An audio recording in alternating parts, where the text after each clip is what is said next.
Hello, my friend. Welcome back. We are going to dive into this particular video on looking at disrupting the cultural narrative when it comes to dating. Because the reality is that in order for people to actually date counterculturally, they need to be able to articulate their values and their approach. Otherwise, if you can't articulate and defend your countercultural ways of dating, then you're naturally going to default to the norms of others out on those dates and in the dating scene and beyond. So people need to know what they believe and why they believe it. Again, this is why we're taking a slower, more thoughtful, and deeply transformative approach to dating, because we want you to actually stop and take stock of, what do I truly believe? What do I believe when it comes to singleness? What do I truly believe when it comes to dating and relationships, engagement and marriage? What do I believe? What am I founding that on? Is it biblical? Is it cultural? Is it personal? Is it familial? Where is this advice and understanding coming from? Because you want to know, what do you believe and why do you believe it? And when you touch on that deep core conviction, that's when it becomes exactly that, a conviction that you naturally will live out. But if it hasn't been deeply rooted within you to understand what you believe and why you believe it, you will naturally fall into the temptations of the world. So to begin with, taking a little bit kind of bird's eye view of the history and kind of dating progression and why it's so challenging at this particular time is because, number one, it started off with arranged marriages.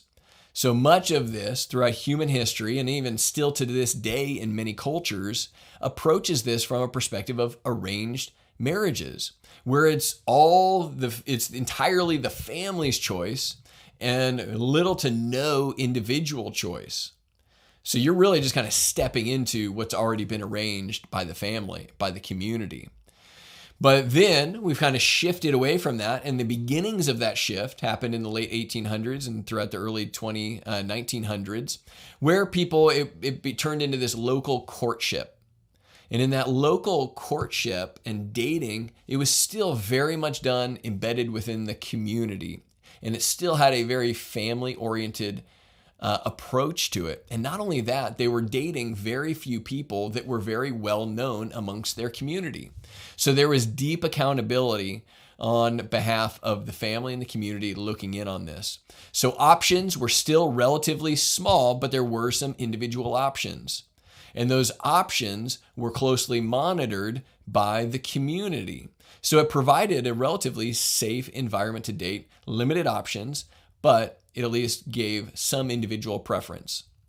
Of course, now from the arranged marriage to now, the pendulum has swung clear to the other side, where now we're leaving our family communities in many cases to engage in dating and relationships solely at the individual level and at the individual preferential level. So we lose the familial and the community aspect when it comes to accountability, embedded wisdom, and guidance, and kind of moral accountability that goes with it as well. Our options have dramatically improved, and those options have become more confusing because this kind of broad level, leaving the community approach, it actually increases your options, but it decreases the familiarity of those particular individuals. So you got more choice, but less familiarity with the choices that you do have. It also increases the individual say and decreases the community say. So if you mess this thing up, it's on you. You got nobody else but to blame but yourself. And you actually lose out on the community aspect. So there's some cool things that we're going to get into throughout the course that allows you to bring in kind of the best of, that you still have a lot of individual choice, but it's embedded by bringing your community back into the accountability and input phase of the dating relationship scene. You increase your options, but you're wise to narrow those options down to the strongest levels of compatibility. And then finally is that what all of that does when you increase your options, decrease your familiarity, when you increase your level of individuality but decrease the community aspect, it increases the fail rate, and people have become far less successful in selecting the right person for marriage as a result of this pendulum swing over the centuries. So another aspect that has kind of plagued people is that we lack any sort of fundamental understanding of what is the dating experience. And again, this has to go up against the countercultural ways, because the fundamental nature of dating is this. is that you are presenting yourself to be judged. And also you're preparing yourself to judge. So the fundamental nature of dating is judgment, which is not a lovely word in our culture, not a even understood word or approach in our culture. And in fact, to judge is seen to be discriminatory. It's seen to be, God knows what, include all of the kind of derogative ways of viewing judgment. But judgment is something that you have to do in dating and relationships, that you are doing, whether you realize it or not, to a certain extent.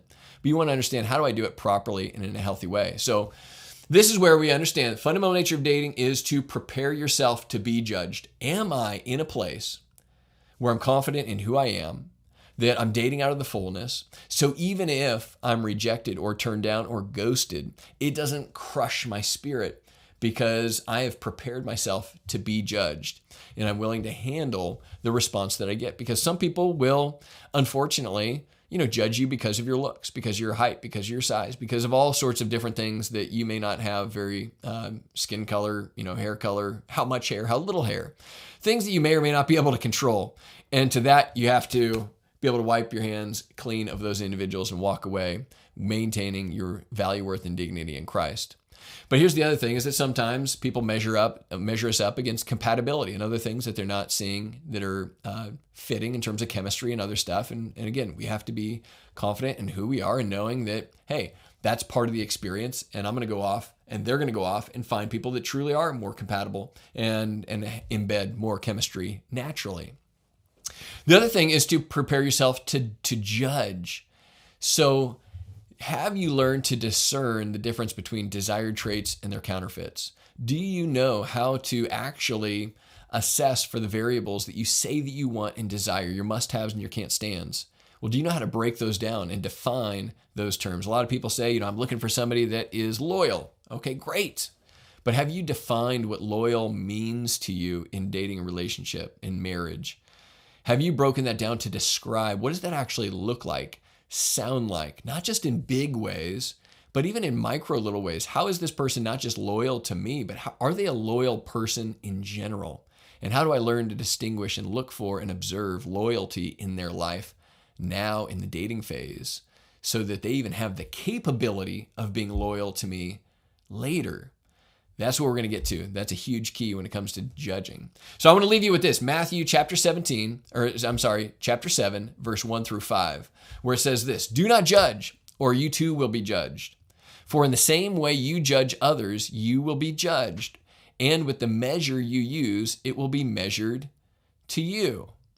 So what's that saying? Is that saying don't judge? No, it's actually saying that in this regard, we want to make allowance for particular faults in this process. So just like you're going to have a must-haves and a can't-stands list that you are evaluating and judging somebody else upon, which is necessary and needed to end up in a wise marital situation.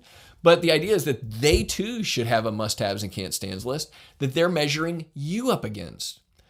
So what I want you to take away from this verse is the idea that in what areas or aspects do I hope that this person would extend me some grace, would make an allowance for some of my faults to a certain degree.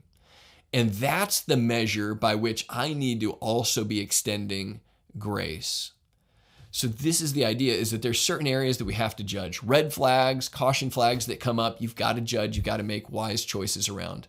But then there's other things that come up in the process that you've got to be willing to extend grace on and realize that you're not perfect and they're not perfect, and therefore we do not need to demand perfection, but we have to be willing to extend grace in our judgment around non-deal breaking aspects of a person.